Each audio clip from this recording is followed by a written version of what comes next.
du chapitre 4. L'ensemble de la forme-valeur simple. La forme-valeur simple d'une marchandise est contenue dans son rapport de valeur à une marchandise d'espèces différentes, ou encore dans son rapport d'échange avec celle-ci. La valeur de la marchandise A est exprimée qualitativement par l'échangeabilité immédiate de la marchandise B contre la marchandise A. Voilà, la valeur c'est la même chose entre les deux on va dire. En d'autres termes, la valeur d'une marchandise est exprimée de façon autonome par sa présentation comme valeur d'échange. À la lettre, il est faux de dire, comme nous l'avons fait au début de ce chapitre, pour parler de manière courante, que la marchandise est valeur d'usage et valeur d'échange. Voilà. Donc il est faux de dire que la marchandise c'est la valeur d'usage et la valeur d'échange. La marchandise est valeur d'usage, ou objet d'usage, et valeur.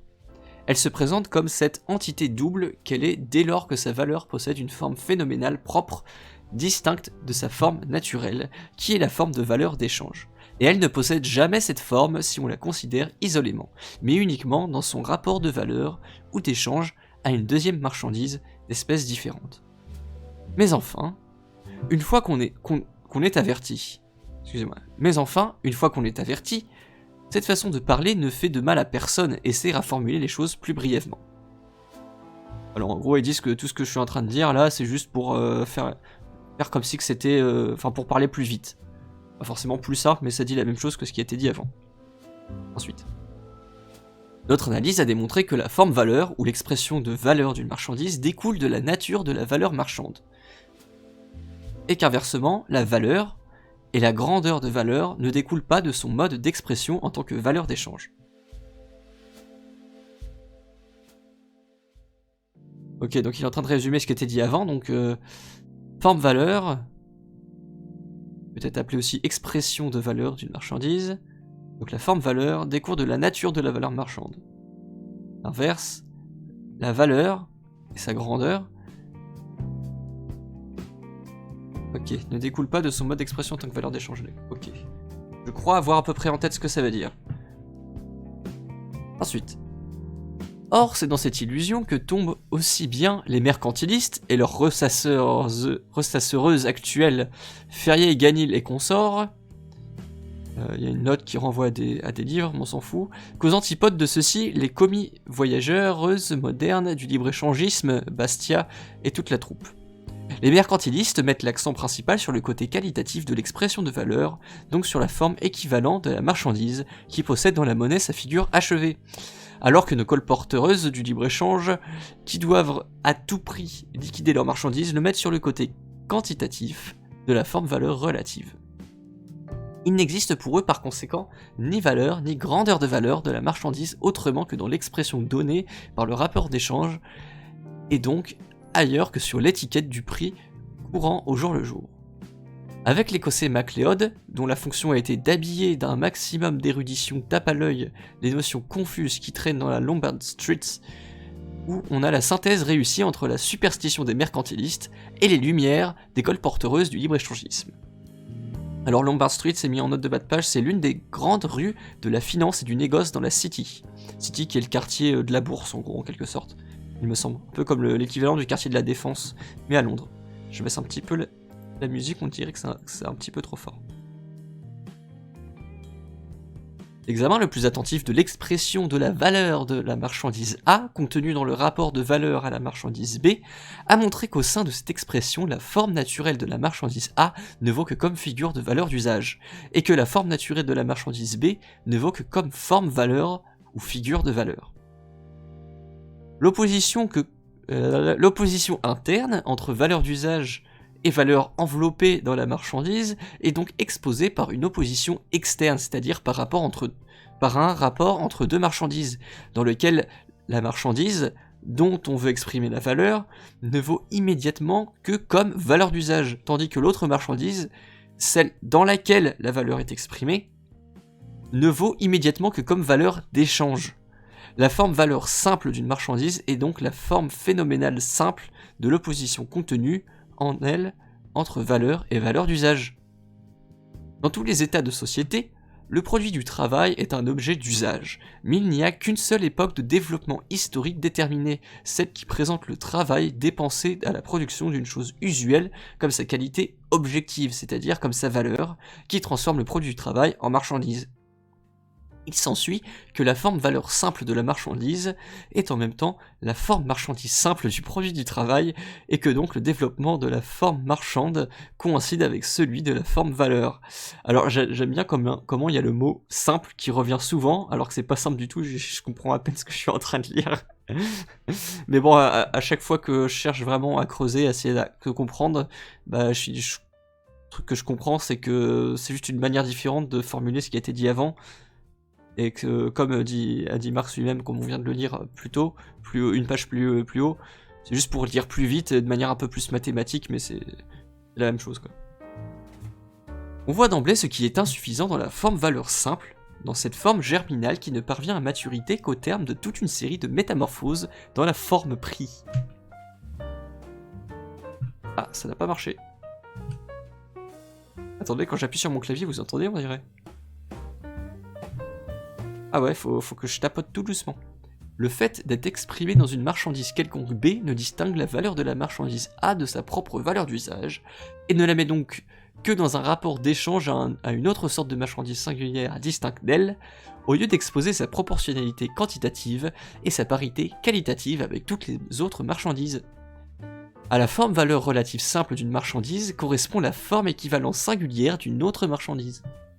C'est ainsi que l'habit, dans l'expression de la valeur relative de la toile, ne possède la forme équivalente ou la forme d'échangeabilité immédiate que par référence à cette espèce singulière de marchandise qu'est la toile.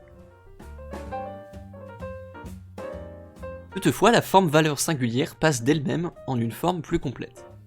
Certes, elle ne permet d'exprimer la valeur d'une marchandise A que dans une seule marchandise d'une autre espèce. Mais l'espèce de cette seconde marchandise, qu'il s'agisse d'habits, de fer, de blé, etc., est entièrement indifférente, et donc selon qu'elle entre en rapport de valeur avec telle ou telle espèce de marchandise, on verra surgir différentes expressions de valeur simple d'une seule et même marchandise. Notre deuxième édition, chez Homère par exemple, la valeur d'une chose est exprimée dans toute une série de choses diverses. Le nombre de ces expressions de valeur possibles n'est limité que par le nombre d'espèces de marchandises distinctes d'elles. D'où sont l'expression de valeur... Excusez-moi. Son expression de valeur singularisée se transforme ainsi en la série constamment extensible de ces différentes expressions de valeur simple. Grand B, forme valeur totale ou développée. Z marchandise A égale U marchandise B, ou V marchandise C, ou X marchandise E, ou etc. etc. 20 tonnes de toile égale 1 habit, ou 10 livres de thé égale 1 quarter de blé, ou 2 onces d'or, ou une demi-tonne de fer, etc. etc. Petit 1, la forme valeur relative développée. La valeur d'une marchandise, celle de la toile par exemple, se trouve maintenant exprimée dans une quantité innombrable d'autres éléments du monde des marchandises. Ouh, il y a une note de bas de page très longue. Donc, attendez, je vais essayer déjà d'intégrer la phrase que je viens de dire. La valeur d'une marchandise, celle de la toile par exemple, se trouve maintenant exprimée dans une quantité innombrable d'autres éléments du monde des marchandises. Ok. Donc en gros, il y a plein de marchandises qui se retrouvent dans le monde des marchandises, et toutes entre elles permettent de donner une quantité de valeur entre elles. Je sais pas si c'est très clair ce que je viens de dire, mais c'est assez simple en vrai. Comme il a donné l'exemple... 1 kilo de fer égale tant kilos de toile, etc., etc. Et donc, il dit, en note de bas de page, c'est pourquoi on parle de la valeur habit de la toile quand on exprime sa valeur en habit, de sa valeur blé quand on la présente en blé. Chaque fois, ces expressions veulent dire que c'est sa valeur qui apparaît dans les valeurs d'usage habit, blé, etc. Citation. Comme la valeur d'une marchandise désigne le rapport qui est le sien dans l'échange, on peut la désigner selon la nature de la marchandise, à laquelle on la compare par des termes valeur blé, valeur drap, etc. C'est pourquoi il existe 1000 espèces différentes de valeurs autant qu'il y a de marchandises, et toutes sont également réelles et également nominales. Dans A Critical Dissertation on the Nature, Measures and Causes of Value, chiefly in reference in the writing of Mr. Ricarder, etc., etc., S. Bailey, auteur de cette publication anonyme, qui fit en son temps grand bruit en Angleterre, s'imagine qu'en ayant ainsi mis le doigt sur la profusion des expressions relatives de la même valeur marchandise, il fiche en l'air toute détermination conceptuelle de la valeur. Ceci n'empêche pas au demeurant que cet esprit borné, s'il en est, avait mis le doigt sur les plaies vives de la théorie ricardienne de la valeur, comme en témoigne l'irritation dont firent preuve ces détracteurs ricardiens et ricardiennes, donc détractrices donc, par exemple dans la Westminster Review. Fin de la note de bas de page, on reprend. Le corps de toute autre marchandise devient le miroir de la valeur de la toile. C'est seulement à partir de cet instant que cette valeur apparaît elle-même véritablement comme gélification du travail humain, indifférencié. Le travail qui la constitue est en effet maintenant expressément présenté comme un travail auquel équivaut n'importe quel autre travail humain, quelle que soit sa forme naturelle. Il s'objective donc en habit ou en blé, ou en fer, ou en or, etc. Par sa même valeur, la toile se trouve donc maintenant en rapport social non plus avec une autre espèce singulière de marchandises, mais avec le monde entier des marchandises. En tant que marchandise, elle est citoyenne de ce monde. Les seuls citoyens du monde, c'est les marchandises, lol. Et en même temps, il est dit dans la série infinie de ces expressions que la valeur des marchandises est indifférente à la forme particulière de valeur d'usage sous laquelle elle apparaît. Dans la première forme, c'est-à-dire 20 tonnes de toile égale 1 habit, il peut être le fait du hasard que ces deux marchandises soient échangeables dans une proportion quantitative déterminée. Dans la seconde forme, en revanche, on aperçoit immédiatement en transparence un arrière-plan qui est essentiellement distinct du phénomène contingent et qui le détermine. La valeur de la toile demeure d'égale grandeur qu'elle se présente dans un habit, dans un café ou dans du fer, etc., dans d'innombrables marchandises diverses appartenant aux possesseuses les plus variées. Le rapport contingent entre deux individus possesseuses de marchandises tombe, et on adore les individus, on sait.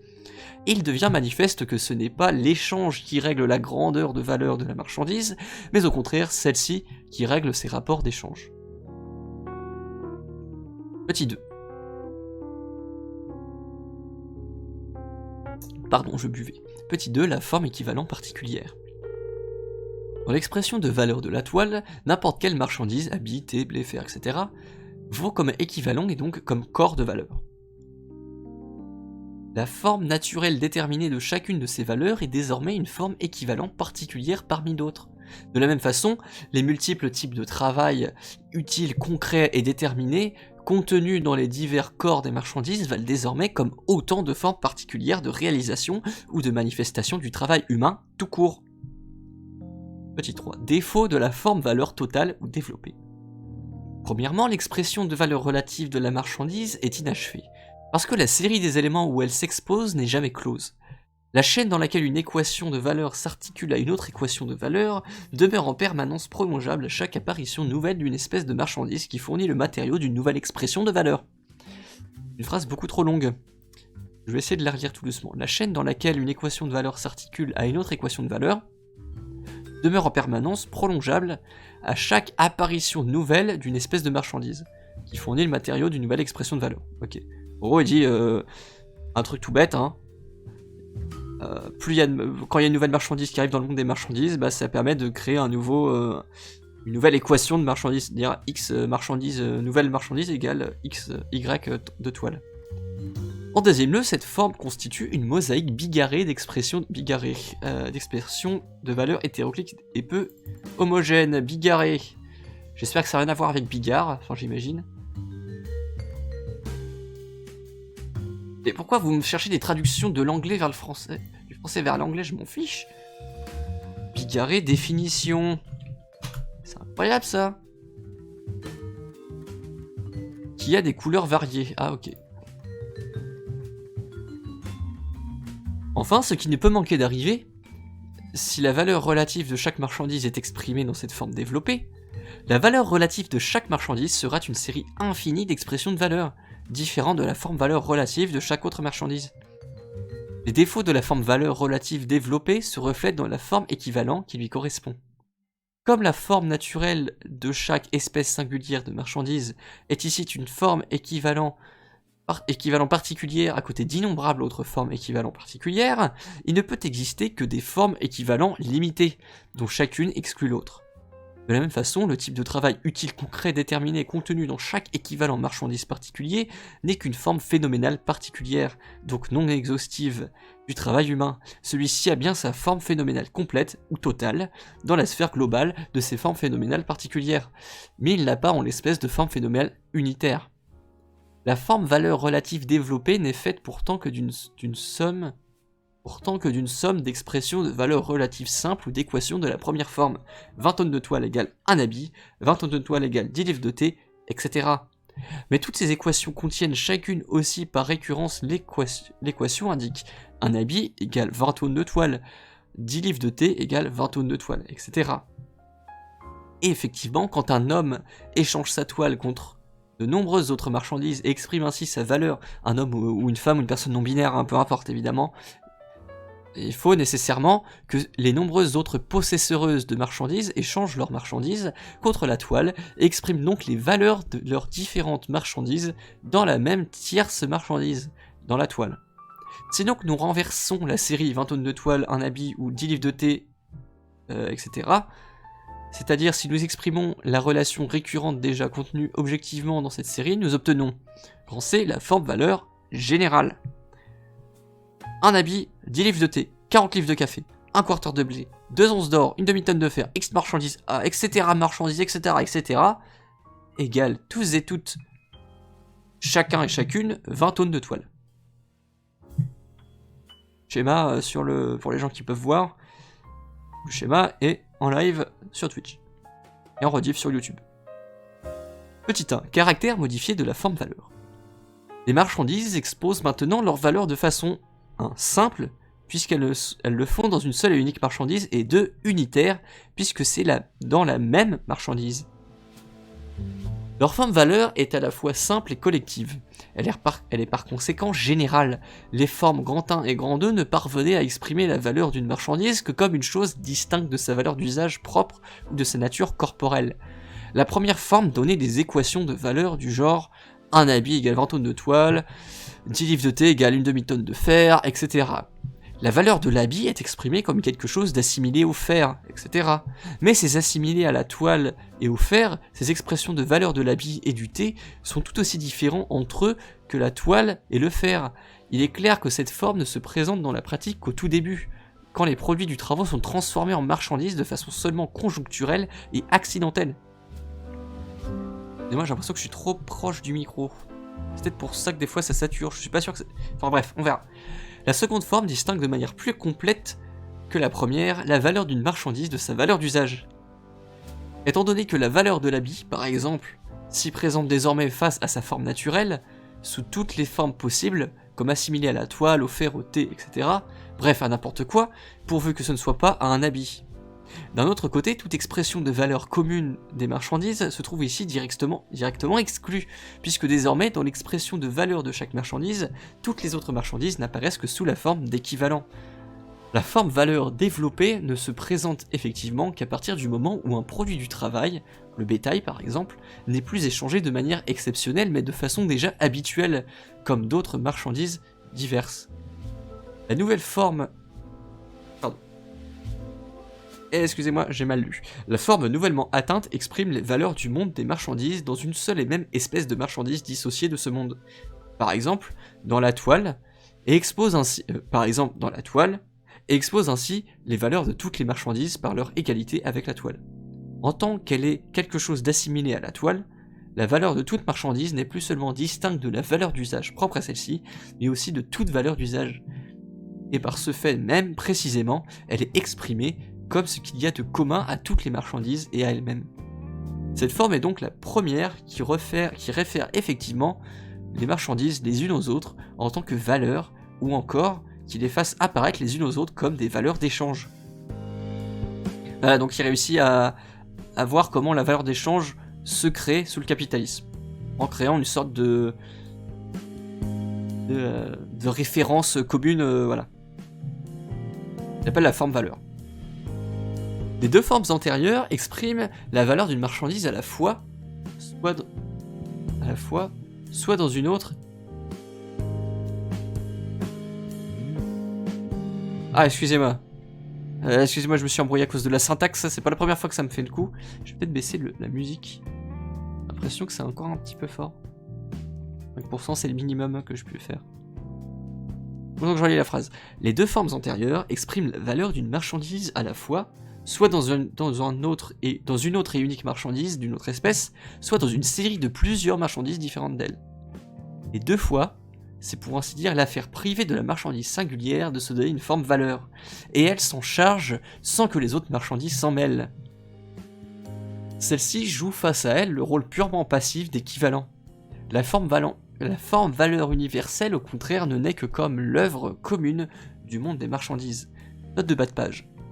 Dans tout le passage qui suit, nous traduisons allgemein par universel en raison de la référence au monde, à l'univers des marchandises et des conventions en vigueur pour la traduction des textes de Hegel.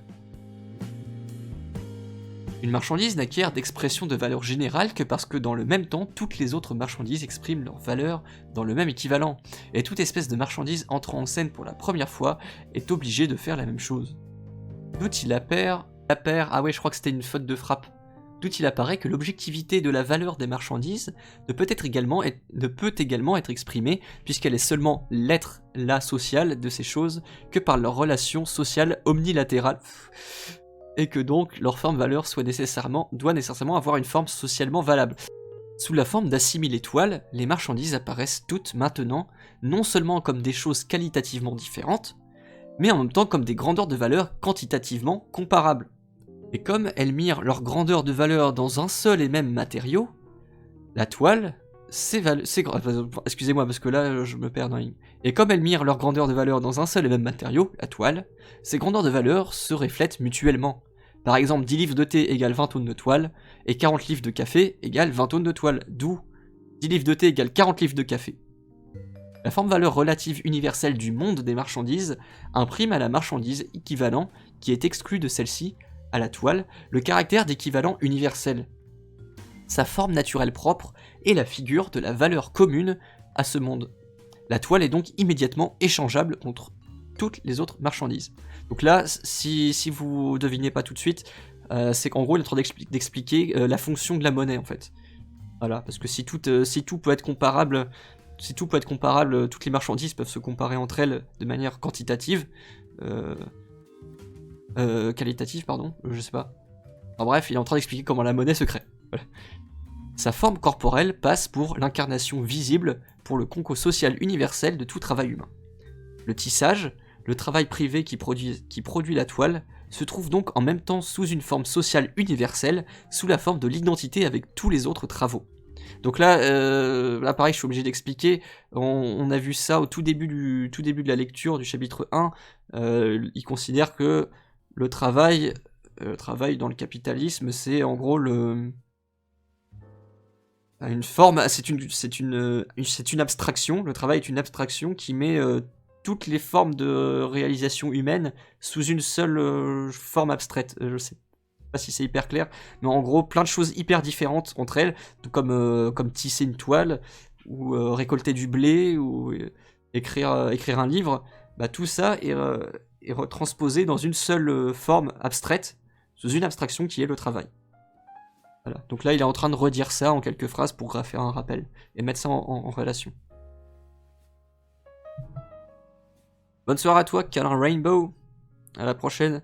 Si tu veux voir la suite, c'est tous les mercredis soirs et puis on aura fini peut-être dans un mois, j'espère, au bout de 4 séances.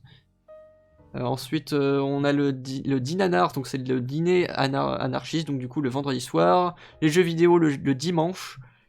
Et la lecture ASMR le lundi soir. Et le mercredi soir, quand je fais pas ça, j'ai une chaîne YouTube c'est sur ma description Twitch. Une chaîne YouTube.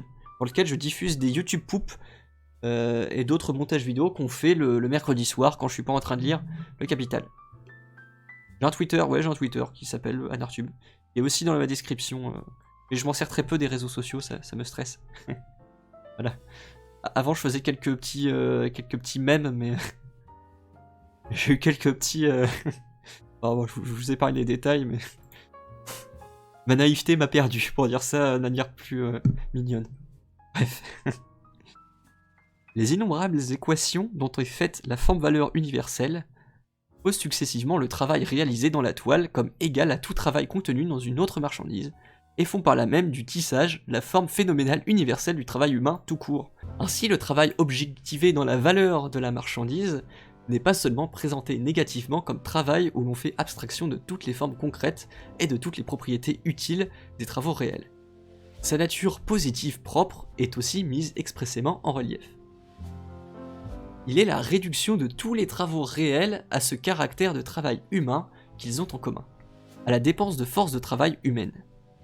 La forme-valeur universelle, qui présente les produits du travail comme de simples gélifications du travail humain indistinct, montre par sa propre structure qu'elle est l'expression sociale du monde des marchandises.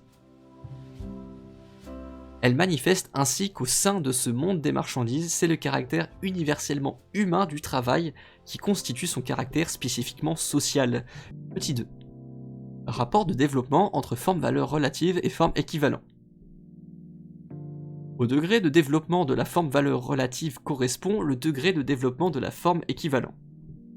Mais, notons bien, le développement de la forme équivalent n'est que l'expression et le résultat du développement de la forme-valeur relative.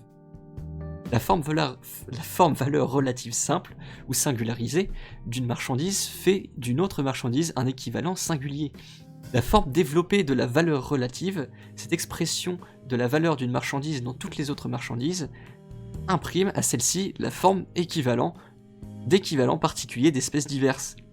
Enfin, une espèce particulière de marchandise acquiert la forme équivalent universelle parce que toutes les marchandises en font le matériau de leur forme-valeur unitaire et universelle. Bonne soirée à toi, Doxa. Ciao, ciao. Mais dans la mesure même du degré de développement de la forme-valeur en général, se développe l'opposition entre ces deux pôles, entre la forme-valeur relative et la forme équivalent. La première forme, 20 tonnes de toile égale un habit, contient déjà cette opposition, mais elle ne la fixe pas. Selon qu'on lit cette équation dans un sens ou dans l'autre, chacun des deux extrêmes marchants se trouve alternativement dans la forme-valeur relative ou dans la forme équivalent. À ce point, il faut encore faire un certain effort pour tenir cette opposition dans sa polarité. Ah bah oui, bah je comprends Bichette, t'inquiète. Allez, bonne soirée à toi.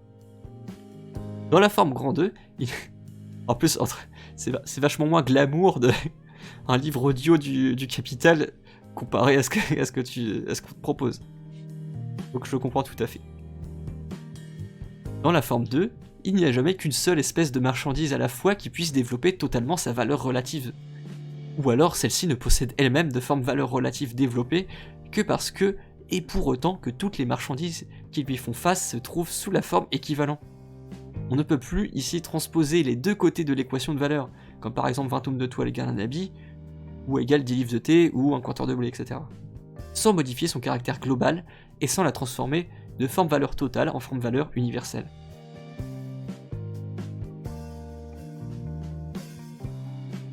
La dernière forme, enfin, la forme 3, donc il fait référence à un truc qu'on a lu la dernière fois, donc je vais pas y revenir, c'est hyper important. Donne au monde des marchandises une forme-valeur relative sociale universelle, parce que, et pour autant que, à une seule exception près, toutes les marchandises qui font partie de ce monde sont exclues de la forme équivalent universelle.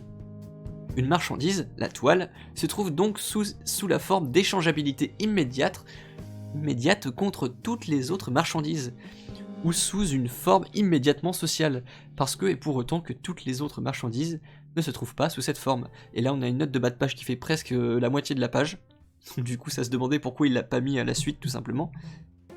Mais je vais la lire quand même, puisque c'est pas juste un renvoi à d'autres bouquins. Note 24. Rien de cette forme d'échangeabilité universelle immédiate ne dit effectivement qu'elle est une forme marchandise opposée, mais indissolublement liée à la forme de l'échangeabilité non immédiate que la positivité d'un pôle magnétique l'est à la négativité de l'autre. C'est hyper compliqué pour pas grand chose, je vous assure. C'est ce qui explique qu'on puisse imaginer pouvoir imprimer en même temps à toutes les marchandises le sceau de l'échangeabilité immédiate, comme on pourrait penser pouvoir faire pape tous les catholiques et toutes les catholiques. On pourrait imaginer une papesse, on sait pas. Pour le petit bourgeois qui voit dans la production marchande le nec plus ultra de la liberté humaine et de l'indépendance individuelle, il serait naturellement très souhaitable d'être en même temps débarrassé des inconvénients liés à cette forme, notamment de la non-échangeabilité immédiate des marchandises. C'est cette utopie de Philistin. Alors Philistin, Philistine, c'est, si j'ai bien compris, c'est les gens qui... c'est les gens qui mettent trop l'accent sur la théorie, je crois. Attends, je vais regarder dans le doute, je vais regarder. Peuple du Proche-Orient, ancien... Quoi? Attendez, je vais regarder dans l'encyclopédie. Non. Alors c'est une référence biblique, mais ça doit pas être le cas ici. Personne qui se caractérise par son manque de goût, de vulgarité et son manque d'intérêt pour l'art, la culture et toute forme d'enrichissement spirituel ou culturel. Ah ok, donc en gros c'est les beaufs. Ok. Philistin, ça veut dire beauf pour l'époque. C'est cette utopie de beauf que dépeint le socialisme de Proudhon. Alors oui, Proudhon, énormément de réserves à avoir dessus, plus aucune personne ne peut se dire anarchiste et proudhonien à la fois. Je préfère vous le dire tout de suite, si vous dites proudhonien ou proudhonienne, posez-vous les bonnes questions. Parce que Proudhon, il était antisémite, négrophobe, misogyne, et on peut pas dire oui, c'est l'époque, parce que l'époque n'excuse rien. Mais aussi, même pour l'époque, on lui disait frère, tu fais quoi là? C'est grave ce que tu dis. Donc, voilà. Et puis on peut remettre en doute le fait qu'il était anarchiste. Il a peut-être été au tout début de sa carrière, entre guillemets. Mais avec le temps, il est très vite tourné à droite, voire à l'extrême. Ce qu'on pourrait appeler l'extrême droite réactionnaire, basé sur le petit artisanat qui n'a plus aucun lien concret avec la réalité actuelle. Bref.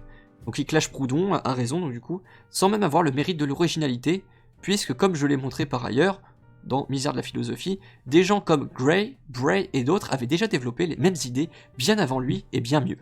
Ce qui n'empêche pas ce genre de sapience doit avoir un rapport avec sapiens. Sagesse de celui qui possède le savoir, la science à un degré élevé, et qualité... Ouais, ça doit être ironique. De continuer à faire florès dans certains milieux sous le beau nom de science, entre guillemets.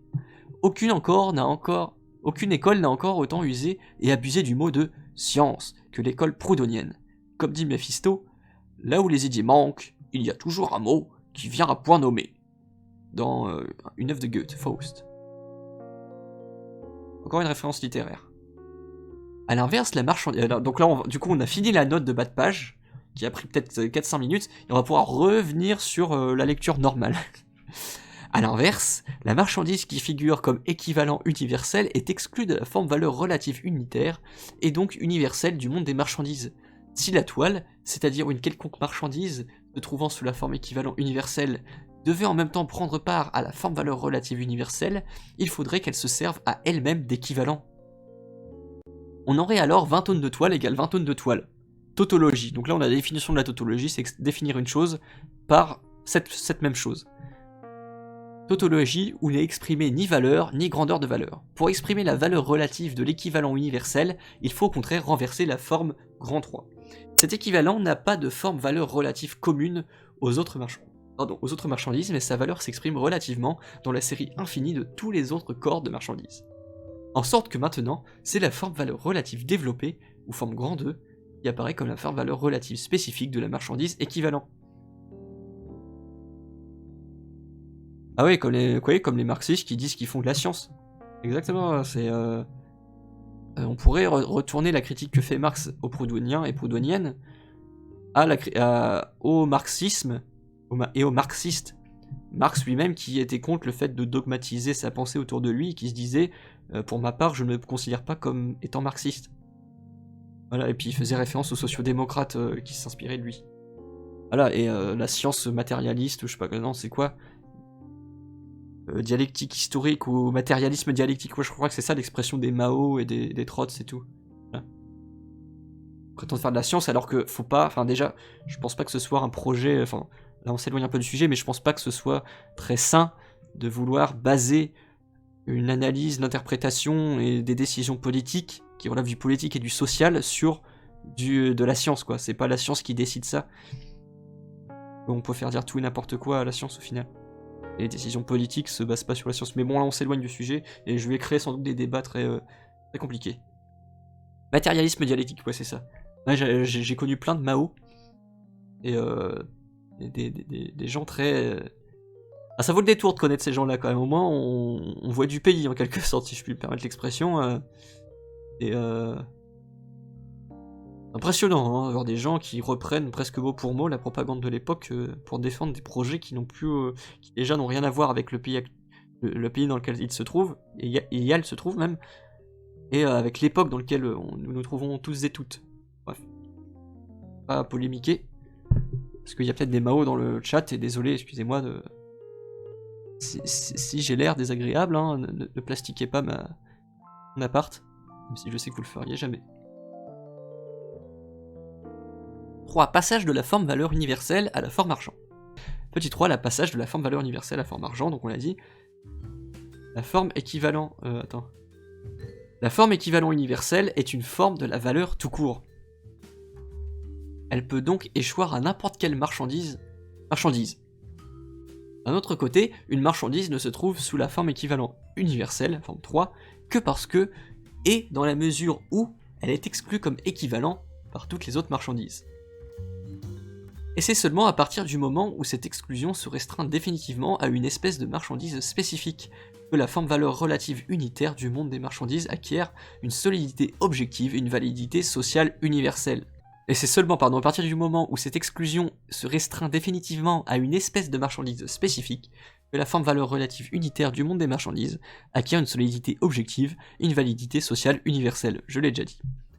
L'espèce spécifique de marchandise dont la forme naturelle se fond socialement avec la forme équivalent devient désormais marchandise monnaie, et non pas lisa-monnaie, hein, ou encore fonctionne comme monnaie. Jouer le rôle d'équivalent universel au sein du monde des marchandises devient son rôle social spécifique et partant son monopole social. Parmi les marchandises qui figurent sous la forme 2, comme équivalent particulier de la toile, et qui sous la forme 3 expriment en commun leur valeur relative dans la toile, une marchandise déterminée a conquis historiquement cette place privilégiée, l'or. Si donc dans la forme 3, nous mettons la marchandise or à la place de la marchandise toile, nous obtenons. Attendez. 20 de toile, un habit, 10 livres de thé, 40 livres de café, un quarter de blé, une demi-tonne de fer, X marchandises A, etc. égale chacune 2 onces d'or. Dans le passage de la forme 1 à la forme 2, et de la forme 2 à la forme 3, il se produit des modifications essentielles. En revanche, la forme 4 ne se distingue en rien de la forme 3, à ceci près que désormais ce n'est plus la toile, mais l'or qui détient la forme équivalent universelle. L'or reste dans la forme 4, ce que la toile était dans la forme 3, équivalent universel. Le progrès constitue seulement ceci que désormais, la forme d'échangeabilité universelle immédiate, ou la forme équivalent universelle, s'est définitivement fondue par habitude sociale avec la forme naturelle spécifique de la marchandise or. L'or ne se présente aux autres marchandises comme monnaie que parce qu'antérieurement il leur faisait face comme marchandise. Pareil en cela à toutes les marchandises, il fonctionnait également comme équivalent, que ce soit comme équivalent singulier dans des actes d'échange isolés, ou comme équivalent particulier aux côtés d'autres équivalents marchandises. Puis, progressivement, il a fonctionné dans des cercles plus ou moins larges comme équivalent universel, et c'est une fois qu'il a conquis... Et c'est une fois qu'il a conquis le monopole de cette position, dans l'expression de valeur du monde des marchandises, qu'il devient marchandise monnaie, de même que seulement à partir du moment où il est déjà devenu cette marchandise monnaie, que la forme 4 se distingue de la forme 3, ou encore que la forme valeur universelle est transformée en forme monnaie. L'expression de valeur relative simple d'une marchandise, de la toile par exemple, dans la marchandise fonctionnant déjà comme monnaie, l'or par exemple est une forme prix. La forme prix de la toile est donc 20 tonnes de toile égale 2 onces d'or. Ou encore, si le nom de 2 onces d'or est en numéraire 2 livres, 20 onces de toile égale 2 livres sterling. Dans le concept de forme monnaie, la difficulté se limite à la compréhension de la forme équivalent universelle, donc de la forme équivalent universelle tout court. De la forme valeur universelle tout court. De la forme 3. La forme 3, donc la forme valeur universelle, se résout rétroactivement en forme 2, qui est la forme valeur développée. Et son élément constitutif est la forme 1, 20 tonnes de toile égale...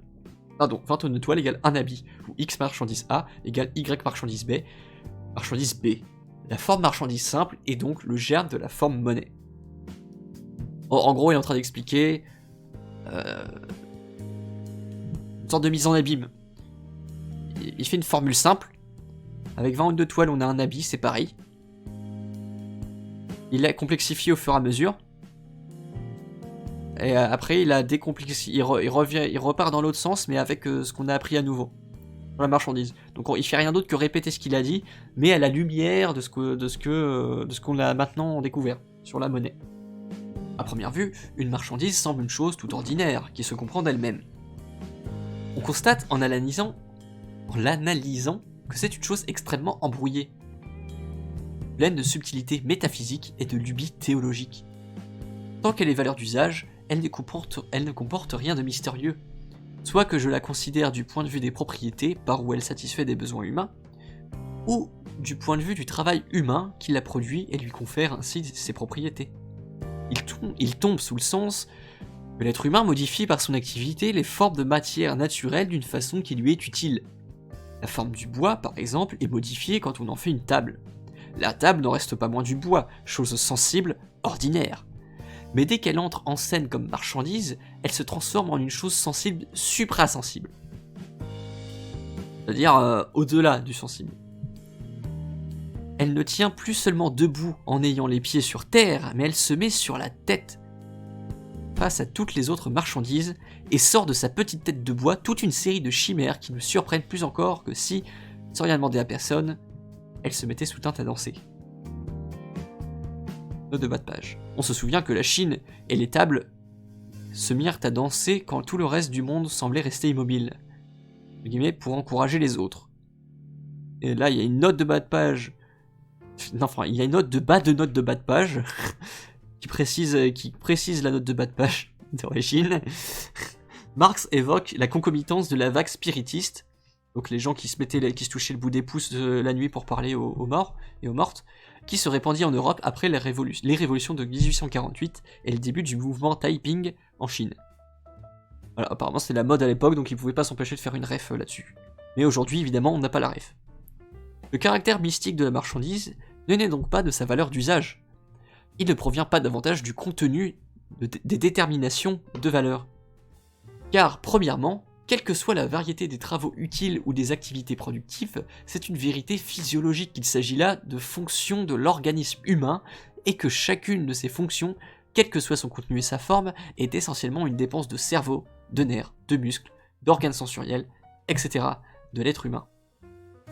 Et deuxièmement, en ce qui concerne ce qui fonde la détermination de la grandeur de valeur, c'est-à-dire la durée de cette dépense ou la quantité de travail, la différence entre cette quantité et la quantité de travail est même perceptible au sens. Dans tous les états de civilisation, il a bien fallu que l'être humain s'intéressât au temps de travail que coûtait la production des moyens de subsistance, même si ce ne fut pas de manière uniforme selon différents stades de développement. Note de bas de page, deuxième édition. Chez les anciens Germains, la grandeur d'un arpent de terre était calculée d'après le travail d'une journée, toutes ces appellations, journal, manwerk, etc., etc. Donc ça explique l'étymologie du mot, du temps de travail.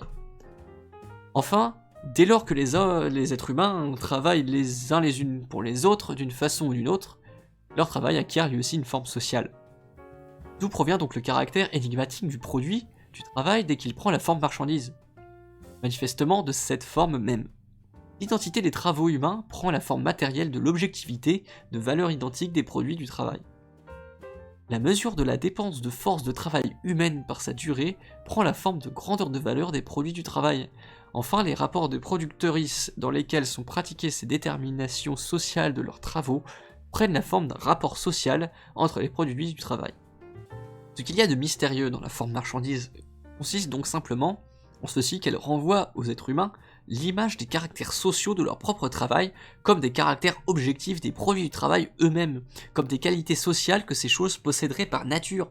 Elle leur renvoie ainsi l'image du rapport social des productrices au travail global comme rapport social existant en dehors d'elle entre des objets C'est ce quiproquo qui fait que les produits du travail deviennent des marchandises, des choses sensibles, suprasensibles, des choses sociales. De la même façon, l'impression lumineuse d'une chose sur le nerf optique ne se donne pas comme l'excitation du nerf optique proprement dit, mais comme forme objective d'une chose à l'extérieur de l'œil. Simplement, dans la vision, il y a effectivement de la lumière qui est projetée d'une chose, l'objet extérieur, vers une autre, l'œil. C'est un rapport physique entre des choses physiques. Tandis que la forme marchandise et le rapport de valeur des produits du travail dans lequel elle s'expose n'ont absolument rien à voir, ni avec sa nature physique, ni avec les relations matérielles qui en résultent. C'est seulement le rapport social déterminé des êtres humains et le même qui prend ici, pour elle, la forme fantasmagorique d'un rapport entre choses, si bien que pour trouver une analogie, nous devons nous échapper vers les zones nébuleuses du monde religieux. D'ailleurs, c'est en ça que la critique de l'économie comme nouvelle religion, elle est pas si délirante que ça en fait. Si on prend en compte l'analyse du fétichisme de la marchandise. Dans ce monde-là, les produits du cerveau humain semblent être des figures autonomes, douées d'une vie propre, entretenant des rapports les unes avec les autres et avec les humains. Ainsi en vint-il dans le monde marchand des produits de la main humaine. J'appelle cela le fétichisme. Fétichisme qui adhère aux produits du travail dès lors qu'ils sont produits comme marchandises, et qui, partant, est inséparable de la production marchande. Ce caractère fétiche du monde des marchandises, notre précédente analyse vient de nous le montrer, provient du caractère social propre du travail qui produit des marchandises. Les objets d'usage ne deviennent marchandises que parce qu'ils sont les produits de travaux privés menés indépendamment les uns des autres. Le complexe de tous les travaux privés forme le travail social global. Étant donné que les productrices n'entrent en contact social que parce que, et à partir du moment où elles échangent les produits de leur travail, les caractères spécifiquement sociaux de leurs travaux privés n'apparaissent eux-mêmes également que dans cet échange. Autrement dit, c'est seulement à travers les relations que l'échange instaure entre les produits du travail et par l'entremise entre les productrices que les travaux privés deviennent effectivement en acte les membres du travail social global. C'est pourquoi les relations sociales qu'entretiennent leurs travaux privés apparaissent aux productrices pour ce qu'elles sont, c'est-à-dire non pas comme des rapports immédiats sociaux entre les personnes dans leur travail même, mais au contraire comme un rapport impersonnel entre des personnes et rapports sociaux entre des choses impersonnelles. C'est seulement au sein de leur échange que les produits du travail, pas du caviar, du travail, acquièrent une objectivité de valeur socialement identique, distincte de leur objectivité d'usage et de sa diversité sensible. Cette scission, non pas une scission d'un énième parti trotskiste, mais cette scission du produit du travail, en choses utiles et choses de valeur, ne s'effectue que dans la pratique, une fois que l'échange a acquis une importance et une extension suffisante pour que les choses utiles soient produites en vue de l'échange et que le caractère de valeur des choses soit donc déjà pris en considération dès leur production même. À partir de cet instant, les travaux privés des productrices acquièrent effectivement un double caractère social. D'une part, en tant que travaux utiles déterminés, ils doivent satisfaire un besoin social déterminé et se voir ainsi validés comme branche du travail global, du système naturel de la division sociale du travail.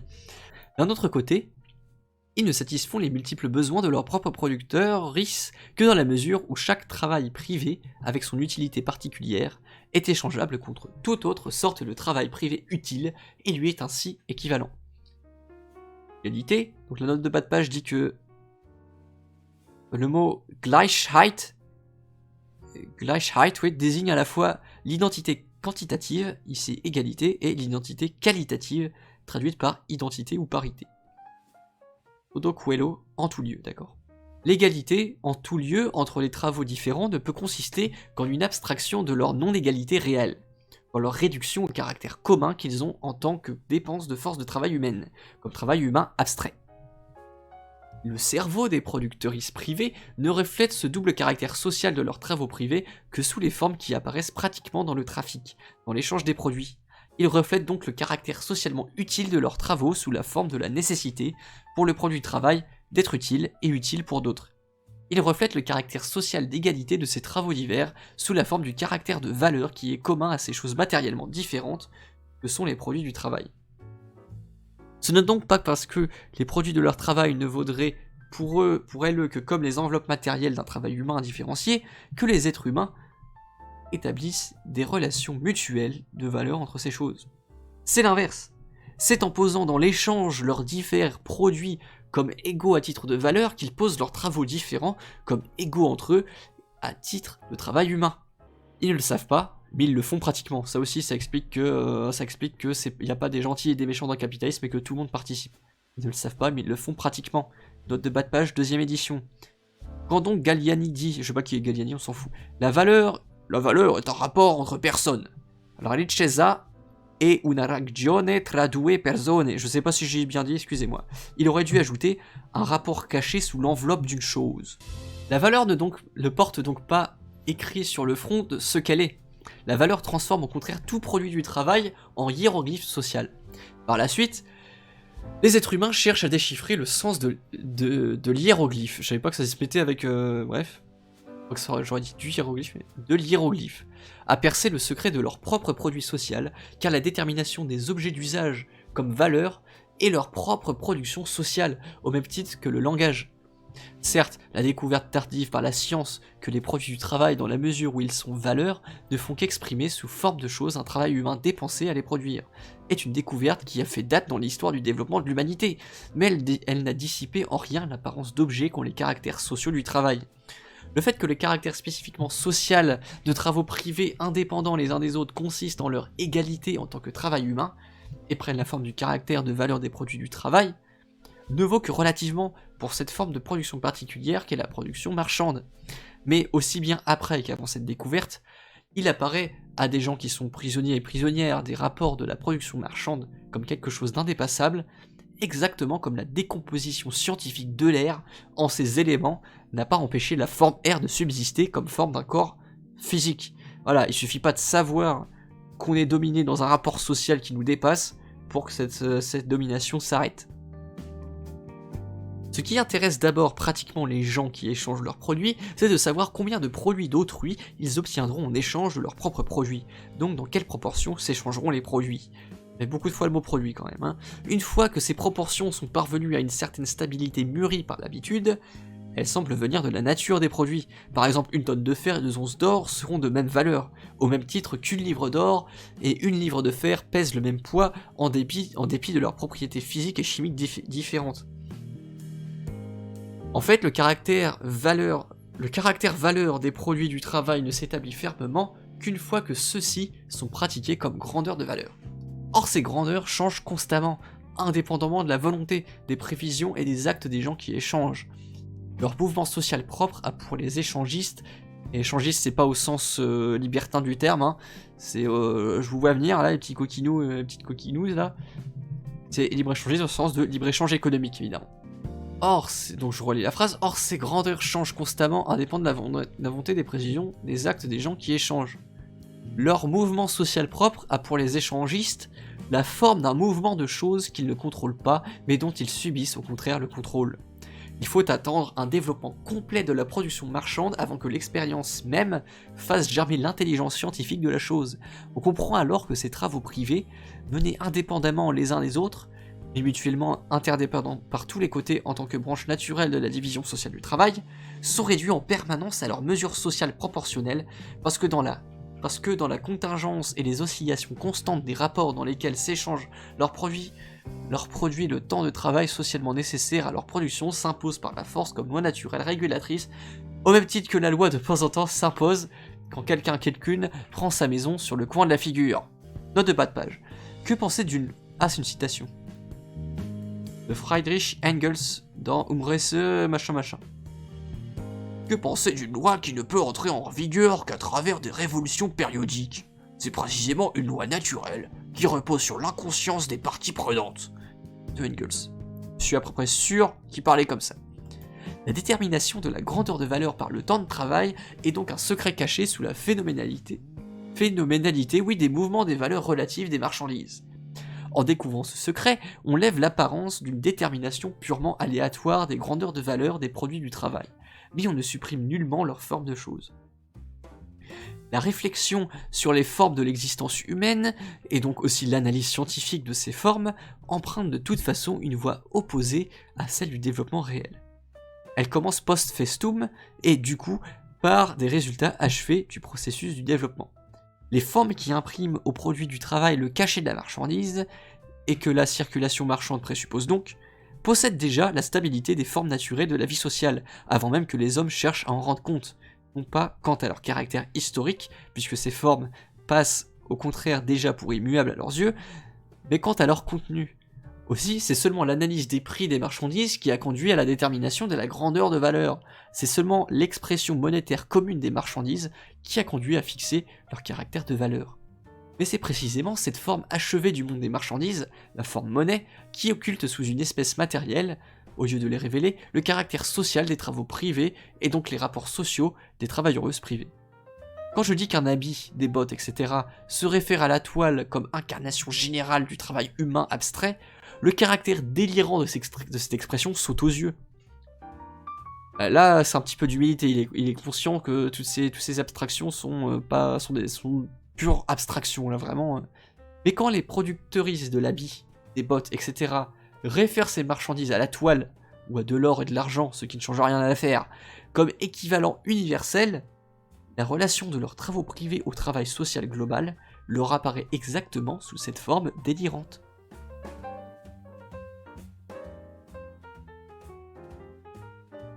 C'est précisément ce genre de forme qui constitue les catégories de l'économie bourgeoise.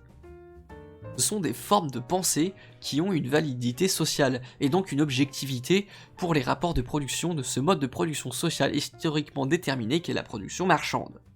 Si donc nous nous en échappons vers d'autres formes de production, nous verrons disparaître instantanément tout le mysticisme du monde de la marchandise, tous les sortilèges qui voilent d'une brume fantomatique des produits du travail accompli sur la base de la production marchande. Puisque l'économie politique aime les Robinsonades. Faisons d'abord apparaître Robinson dans son île. Alors, avant de lire la suite, je vais lire la note de bas de page à la deuxième édition. Note 29. Ricardo lui-même, il va de sa Robinsonade. Du pêcheur et du chasseur primitif, il fait aussitôt un possesseur de marchandises, échangeant poissons et gibier, à proportion du temps de travail objectivé dans ses valeurs d'échange. Ce faisant, il sombre dans l'anachronisme qui consiste à faire calculer par son pêcheur et son chasseur primitif le montant de leurs instruments de travail d'après les tables d'annuité en usage à la Bourse de Londres en 1817. Les parallélogrammes de Monsieur Owen semblent être la seule forme de société qu'il ait connue en dehors de la société bourgeoise. Ah non, d'accord, Marx s'était cité lui-même, donc j'ai fait la voix de Claude Piépu juste pour Marx, donc j'aurais pu prendre la voix normale. Bref, là, il fait allusion à Owen, une théorie d'Owen sur le caractère optimal de la forme du parallélogramme ou du carré en matière économique, domestique, etc. Donc, puisque l'économie politique aime les Robinsonades, je reprends, faisons d'abord paraître Robinson dans son île. Aussi modeste qu'il soit à l'origine, il n'en doit pas moins satisfaire des besoins divers, et pour ce faire, accomplir toute une série de travaux utiles, d'espèces diverses, faire des outils, fabriquer des meubles, domestiquer des lamas, pêcher, chasser, etc. Ne parlons pas de ces prières et autres activités du même genre, puisque notre Robinson y trouve son content et considère ce genre d'activité comme une récréation. Malgré la diversité de ses fonctions productives, il sait qu'elles ne sont toutes que diverses formes d'activité du même Robinson. Qu'elles ne sont donc que diverses modalités du travail humain. C'est l'urgence des besoins elle-même qui lui impose de répartir exactement son temps entre ces diverses fonctions. L'ampleur plus ou moins grande prise par telle ou telle fonction dans l'ensemble de son activité dépend du niveau plus ou moins élevé des difficultés qu'il lui faut surmonter pour atteindre les faits utiles visés. C'est l'expérience qui lui apprend cela, et notre Robinson, qui a sauvé du naufrage une montre, le grand livre des comptes, l'encre et la plume, a tôt fait de tenir la comptabilité de sa propre personne, en bon anglais qu'il l'est. On est encore sur l'essentialisation là, mais c'est pas grave. La généralité là. Son inventaire comporte un répertoire des objets d'usage qu'il possède, les diverses opérations requises pour les produire, et finalement du temps de travail que lui coûtent en moyenne des quantités déterminées de ces différents produits. Les relations entre Robinson et les choses qui forment la richesse qu'il s'est créée lui-même sont ici à ce point transparentes et simples que même Monsieur Hemsworth devrait pouvoir les comprendre sans fournir un effort intellectuel particulier. Et pourtant, toutes les déterminations essentielles de la valeur y sont contenues. Alors là, ça a clashé, Monsieur Verge, je regrette de ne pas avoir fait une commande popopo, hein, mais bon.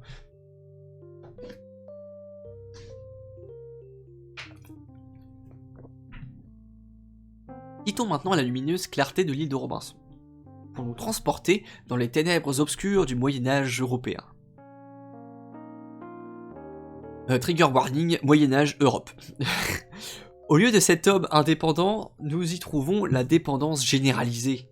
Des serfs et des seigneurs, des vassaux, vassales et des suzerains, suzeraines, des laïcs et des clercs. La dépendance personnelle caractérise aussi bien les rapports sociaux de la production matérielle que les autres sphères de la vie qui s'édifient sur sa base. Mais précisément, comme ce sont ces rapports personnels de dépendance qui constituent la base sociale existante, les travaux et les produits n'ont pas besoin de prendre une figure fantastique distincte de la réalité. Ils entrent donc du coup, les rapports personnels de dépendance, entrent comme autant de services en nature et de prestations en nature dans les rouages sociaux. Ah non, c'est peut-être les travaux. Ouais, les travaux entrent comme autant de services en nature et de prestations en nature dans les rouages sociaux. C'est la forme de service en nature du travail et donc sa particularité et non son universalité, comme c'est le cas sur la base de la production marchande, qui en est ici la forme immédiate sociale. Donc du coup, c'est plus possible d'avoir une forme équivalent, une forme valeur, etc. etc. C'est pas des catégories féodales, c'est des catégories spécifiquement capitalistes. Il le précise là, au cas où on n'ait pas fait le rapprochement. Certes, on mesure aussi bien par le temps de travail de la corvée que celui qui produit les marchandises, mais tout sert, c'est que ce qu'il dépense au service de son seigneur est une quantité déterminée de sa propre force de travail personnelle. La dîme qu'il faut fournir au curé est plus claire que sa bénédiction. Quel que soit donc le jugement qu'on porte sur les masques sous lesquels les êtres humains ici se font face, les rapports sociaux que les personnes ont entre elles, les personnes dans leurs travaux, y apparaissent du moins comme leurs propres rapports personnels, et ne sont pas déguisés en rapports sociaux des choses, des produits du travail.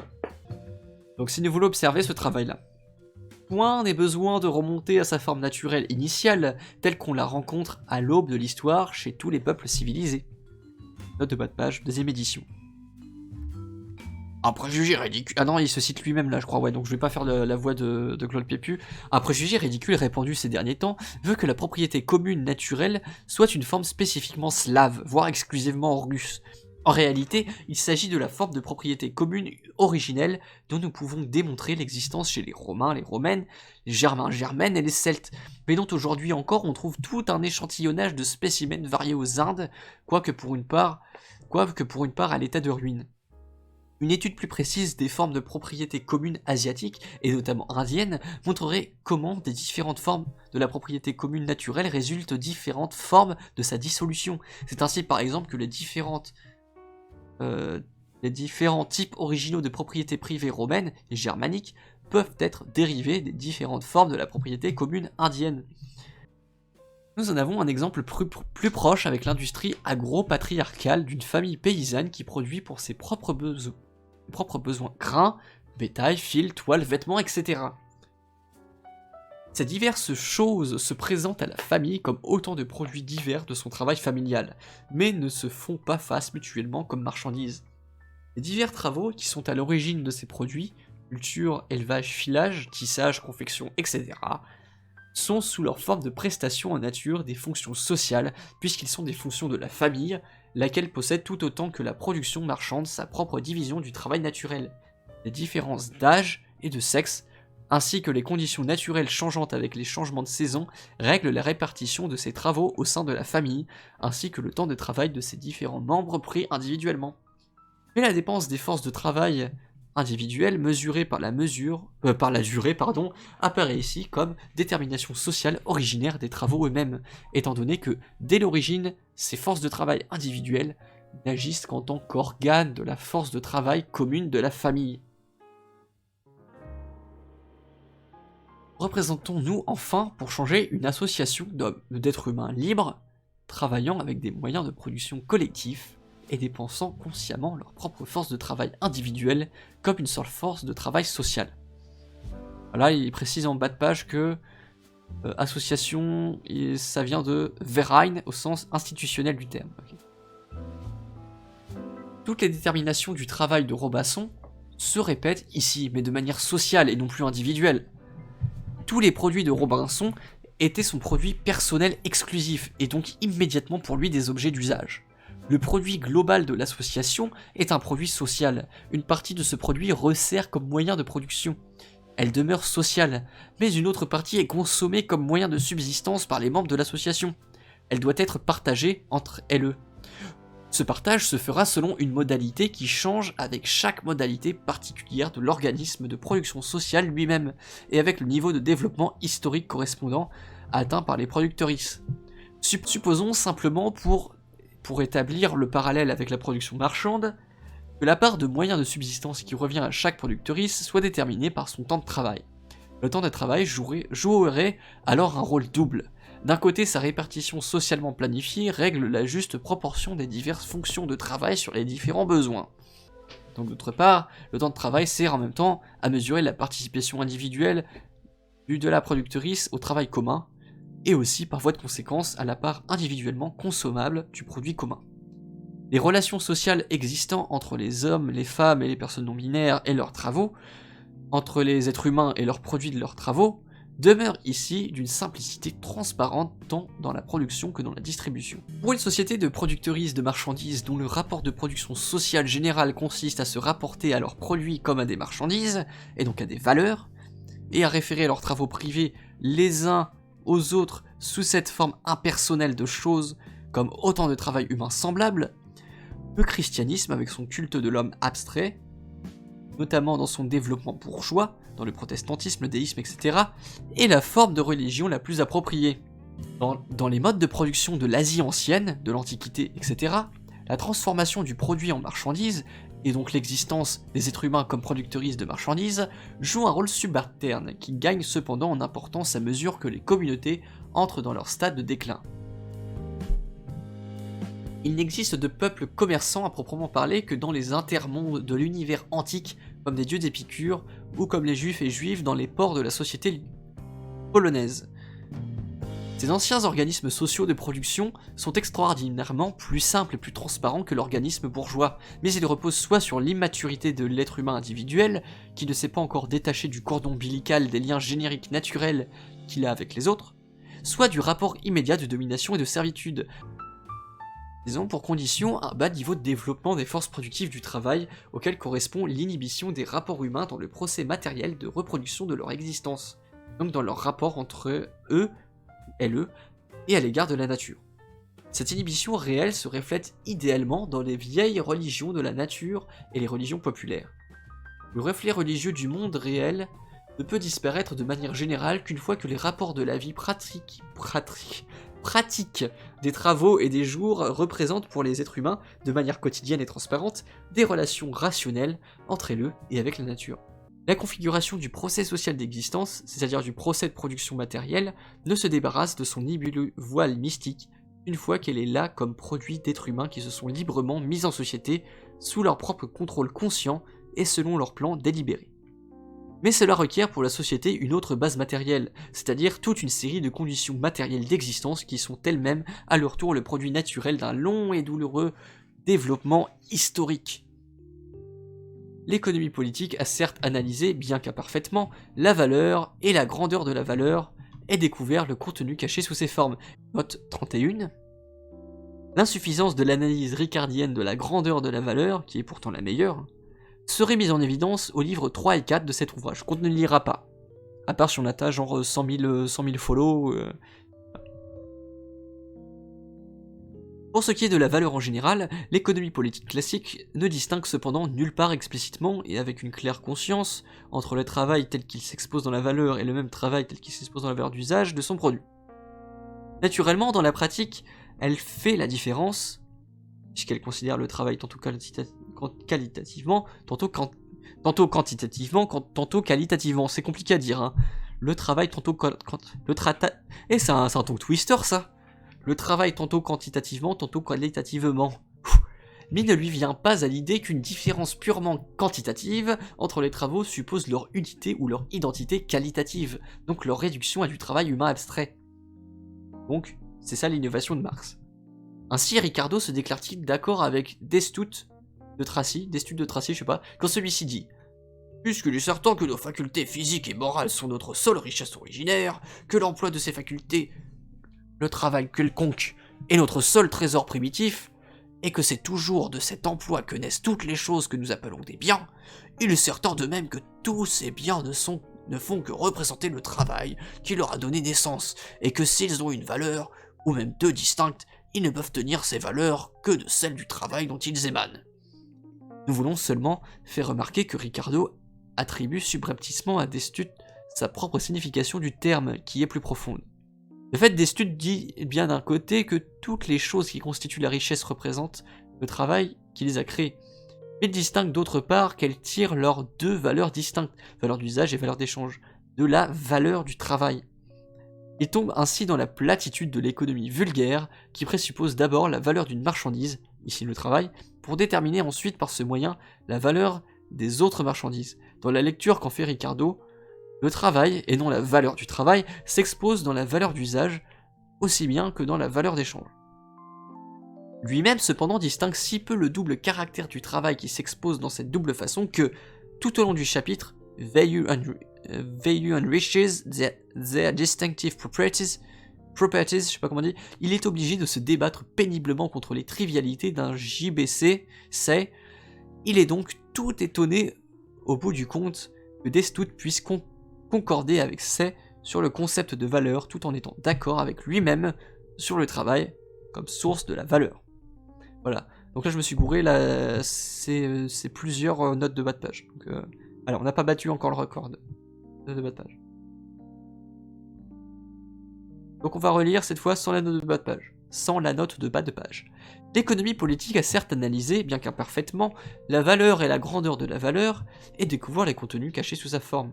Mais elle n'a jamais posé ne serait-ce que la simple question de savoir pourquoi ce contenu-ci prend cette forme-là, et donc pourquoi le travail se représente dans la valeur, et pourquoi la mesure du travail par sa durée se représente dans la grandeur de valeur du produit du travail. Note de bas de page, 32. L'une des carences fondamentales de l'économie politique classique est qu'elle n'ait jamais réussi à découvrir par l'analyse de la marchandise, et plus précisément de la valeur marchande, de la forme de la valeur, qui en fait la valeur d'échange. C'est beaucoup de fois le mot valeur quand même dans une seule phrase. Et c'est chez ses meilleurs représentants, Adam Smith et Ricardo, qu'elle traite la forme valeur comme quelque chose de tout à fait indifférent ou d'extérieur à la nature de la marchandise elle-même. La raison n'est pas seulement que l'analyse de la grandeur de valeur absolue absorbe entièrement son attention, elle est plus profonde. La forme valeur du produit du travail est la forme la plus abstraite, mais aussi la plus générale du mode de production bourgeois, écrit tout petit, qu'elle caractérise ainsi comme une modalité particulière de production sociale et détermine du même coup, historiquement. J'ai pas compris la phrase, parce que si au point, voilà, je comprends pas du tout, je fatigue. Il reste que 3 pages de toute façon. Et donc là, la forme valeur du produit du travail est la forme la plus abstraite, mais aussi la plus générale du mode de production bourgeois. Elle caractérise ainsi comme une modalité particulière de production sociale, et détermine du même coup, historiquement. Ok. Sinon, on la prend pour la forme naturelle éternelle de la production sociale, on passe ainsi nécessairement à côté de ce qu'il y a de spécifique dans la forme valeur, donc de la forme marchandise, et en poursuivant le développement dans la forme monnaie, dans la forme capital, etc. Voilà pourquoi on trouve chez des économistes qui s'accordent entièrement sur la mesure de la grandeur de valeur par le temps de travail, les représentations de la monnaie, c'est-à-dire de la forme achevée de l'équivalent général, les plus bigarrées et les plus contradictoires. Ceci ressort de façon frappante à propos de la banque, par exemple. Avec la définition de la monnaie issue des lieux communs, on n'arrive plus à rien. À l'opposé, on a donc vu se reconstituer un néo-mercantilisme, Ganil, etc., qui ne voit dans la valeur que la forme sociale, ou plutôt son apparence sans substance. Je fais remarquer une fois pour toutes que, par économie politique classique, j'entends toute économie. Depuis W. Petty, qui cherche à analyser la connexion interne des rapports de production bourgeois par opposition à l'économie vulgaire, qui ne fait que tourner autour de la connexion apparente et ne cesse de remarcher le matériau fourni depuis longtemps par l'économie scientifique pour faire comprendre de façon plausible les phénomènes dits les plus grossiers et répondre aux besoins domestiques bourgeois en se limitant du reste à systématiser, pédantiser et proclamer vérité éternelle et les représentations banales et autosatisfaites que les agents bourgeois et bourgeoises de la production se font de ce qui est pour elles le meilleur des mondes, le leur. Cette phrase, des formules qui portent inscrit au front qu'elles appartiennent à une formation sociale où c'est le procès de production qui maîtrise les êtres humains, et pas encore l'inverse, sont considérées par sa conscience bourgeoise comme des nécessités naturelles, tout aussi évidentes que le travail productif lui-même. Là, il s'oppose au naturalisme. Pardon, au naturalisme. C'est-à-dire qu'il considérait les abstractions du capitalisme comme des choses naturelles. Si bien qu'elle traite les formes pré-bourgeoises de l'organisme social de production comme les pères de l'Église traitent des religions pré-chrétiennes. Voilà, on se sert par anachronisme, on se sert des anciennes formes de gestion sociale, et de production, etc. pour justifier le capitalisme et dire « Ah, vous voyez, c'était pareil avant ». Note de bas de page 33 qui fait pareil la moitié de la page, et plus encore, et au-delà. Hein. Les économistes... Ah, attends, c'est une citation de Karl Marx lui-même, donc je vais pas faire de voix bizarre. Les économistes ont une singulière manière de procéder. Il n'y a pour eux que deux sortes d'institutions, celle de l'art et celle de la nature. Les institutions de la féodalité sont des institutions artificielles, celles de la bourgeoisie sont des institutions naturelles. Elles ressemblent en cela aux théologiennes qui, elles aussi, établissent deux sortes de religions. Toute religion qui n'est pas la leur est une invention des êtres humains, tandis que leur propre religion est une émanation de Dieu et déesses. Ainsi, il y a une histoire, mais il n'y en a plus. Dans Bizarre de la philosophie. Le plus comique est Monsieur Bastia, qui s'imagine que les Grecs et les Romaines de l'Antiquité n'auraient vécu que de rapines. Mais quand on vit de rapines pendant plusieurs siècles, il faut bien qu'il y ait toujours quelque chose à piller, ou que l'objet de rapine ne cesse de se reproduire. Il semble donc que Grecs et Romaines aient eu, elles aussi, un procès de production, c'est-à-dire une économie qui formait tout autant la base matérielle de leur monde que l'économie bourgeoise forme de celle du monde actuel. Ou bien Basta croit-il peut-être qu'un mode de production reposant sur le travail des esclaves repose sur un système de rapine? Il se base alors sur un terrain dangereux. Si un géant de la pensée comme Aristote s'est trompé dans son appréciation du travail d'esclave, pourquoi un nain de l'économie comme Bastiat aurait-il raison dans son appréciation du travail salarié? Je saisis cette occasion pour réfuter brièvement une objection qui m'a été faite dans un journal germano-américain lors de la parution de ma contribution à la critique de l'économie politique en 1859. Selon lui, mon idée que le mode de production déterminé et les rapports de production à chaque fois correspondants, bref, que la structure économique de la société est la base réelle sur laquelle s'identifie une superstructure et à laquelle correspondent des formes de conscience sociale déterminées, et que le mode de production de la vie matérielle conditionne le procès de vie sociale, politique et spirituelle en général, tout ceci serait effectivement exact pour le monde d'aujourd'hui, où dominent les intérêts matériels, mais pas pour le Moyen-Âge, où dominait le catholicisme, ni pour Athènes et Rome, où dominait la politique. En premier lieu, il est étrange qu'il plaise à quelqu'un de supposer que ces formules universellement connues sur le Moyen-Âge et l'Antiquité soient restées inconnues de qui que ce soit. Il est aussi clair que ni le Moyen-Âge, ni l'Antiquité ne pouvaient vivre du catholicisme, l'autre de la politique. Mais inversement, la façon dont ils gagnaient leur vie explique pourquoi c'est là le politique et ici le catholicisme qui jouait le rôle principal. Il suffit d'ailleurs d'un peu de familiarité avec l'histoire de la République romaine pour savoir que l'histoire de la propriété foncière constitue son histoire secrète. D'un autre côté, Don Quichotte a déjà payé cher l'erreur de s'être imaginé que la chevalerie errante était également compatible avec toutes les formes économiques de la société. La querelle insipide et ennuyeuse sur le rôle de la nature dans la constitution de la valeur d'échange montre bien entre autres à quel point une partie des économistes s'est laissé abuser par le fétichisme qui adhère. Anklebend, c'est le mot adhère. La querelle insipide et ennuyeuse sur le rôle de la nature dans la constitution de la valeur d'échange montre bien entre autres à quel point une partie des économistes s'est laissé abuser par le fétichisme qui adhère au monde des marchandises, ou par l'apparence objective des déterminations sociales du travail. Ah, c'était ça la phrase, ok.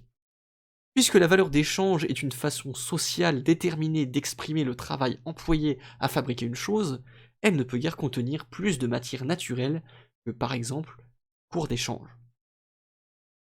Comme la forme marchandise est à la fois la forme la plus générale et la moins développée de la production bourgeoise, ce qui fait qu'elle apparaît de bonne heure, bien que ce ne soit pas sur le même mode dominant, et donc caractéristique jusqu'aujourd'hui, il semble encore relativement facile de mettre à nu son caractère de fétiche. C'est compliqué cette phrase, là, syntaxiquement. Dès que nous avons affaire à des formes plus concrètes, même cette apparence de simplicité disparaît. D'où proviennent les illusions du monétarisme. Il n'a pas vu que l'or et l'argent représentent en tant que monnaie un rapport social de production, mais un rapport social qui se présente sous la forme de choses naturelles, étrangement pourvues de propriétés sociales. Quant à l'économie moderne, qui ricane avec une condescendance distinguée des travers du monétarisme, touche-t-on pas du doigt son fétichisme à elle, dès qu'elle traite du capital ? Depuis combien de temps s'est dissipée l'illusion physiocratique qui veut que la rente foncière naisse du sol et non de la société ? Les physiocrates, c'était un courant de pensée économique 18e siècle, je crois. Mais n'anticipons pas. Contentons-nous d'un seul exemple encore, relatif à la forme marchandise proprement dite. Si les marchandises pouvaient parler, elles diraient : notre valeur d'usage peut bien intéresser les êtres humains, mais nous, en tant que choses, elle ne nous regarde guère. Intéressant ça pour les personnes qui accentuent la bonne valeur d'usage contre la fameuse valeur d'échange. Ce qui nous revient, de notre point de vue de chose, c'est notre valeur. Le commerce que nous entretenons en tant que chose marchande le montre assez. Nous ne nous référons les unes aux autres qu'en tant que valeur d'échange. Écoutons maintenant comment parle l'économiste depuis le tréfonds de l'arme des marchandises. Une citation d'un texte anonyme apparemment. Et une citation de Bailey. Bon, je vais faire la même voix à chaque fois, du coup. La valeur d'échange, est une propriété des choses. La richesse, leur d'usage, est une propriété des êtres humains. En ce sens, la valeur inspire nécessairement l'échange, ce qui n'est pas le cas de la richesse. La richesse, valeur d'usage, est un attribut des êtres humains. La valeur est un attribut des marchandises. Un être humain ou une communauté est riche. Une perle ou un diamant a de la valeur. Une perle ou un diamant a de la valeur en tant que perle ou que diamant. Voilà, c'est une citation dans... Ah, il y a une citation de... ok. Apparemment, c'est inspiré de Shakespeare, apparemment, cette citation, bref. Aucune chimiste n'a encore jamais trouvé de valeur d'échange dans une perle ou dans un diamant. C'était écrit il y a 200 ans, un peu moins de 200 ans, et encore aujourd'hui, c'est toujours pas le cas. Les chercheuses en économie qui ont découvert cette substance chimique, et qui revendiquent une reconnaissance toute particulière de leur profondeur critique, ont néanmoins trouvé que si la valeur d'usage des choses est indépendante de leur propriété des choses, leur valeur en revanche leur revient en tant que chose.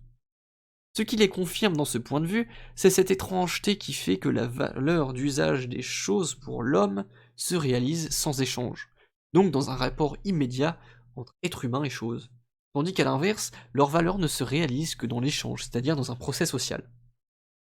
Qui ne se souvient ici de la leçon que le brave Doc Berry donne aux veilleurs de nuit Sequoia? Ah non, ça c'est Shakespeare. Okay.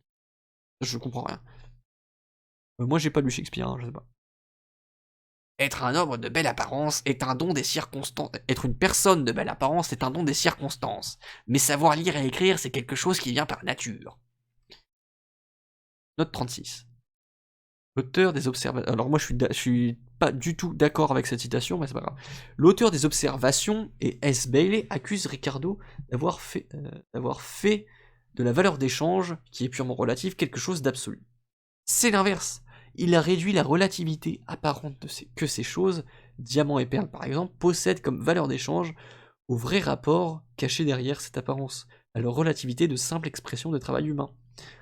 Quand donc les Ricardiens et Ricardiennes répondent à Bailey de façon grossière, mais bien moins que péremptoire, c'est seulement parce qu'elles n'ont trouvé chez Ricardo lui-même aucun éclaircissement sur le lien interne entre valeur et forme-valeur, ou valeur d'échange. Et on est arrivé à la fin de ce chapitre, et on est au chapitre 2 sur le procès d'échange.